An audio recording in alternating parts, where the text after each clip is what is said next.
So,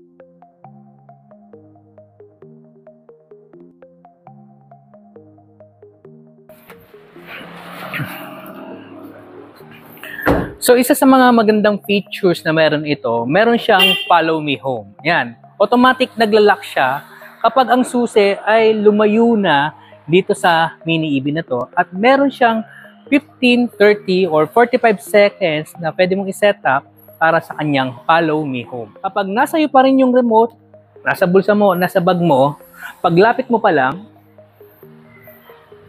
automatic ka-EV, yan, magbubukas na yung ilaw niya kahit hindi ka pa sumasakay. At eto, magbubukas na yung kanyang plus door handle to easily access dito sa loob. So ilan lang yan ka-EV sa mga special features na meron itong Kayee EQ04 na mini EV. Ka-EV, kung taga dito ka sa may Galas, San Isidro, Corner Cordillera, malapit ka lang dito sa Bayani, ka-EV, at malapit ka lang sa Welcome Rotonda, naghahanap ka na detailed at magandang serbisyo na car wash, tara at iniimbitahan kita na dito na magpa-car wash sa The Parak Car Wash and Detailings. Marami silang pwedeng i-offer na serbisyo para sa iyo. Tara at magpa-car wash na.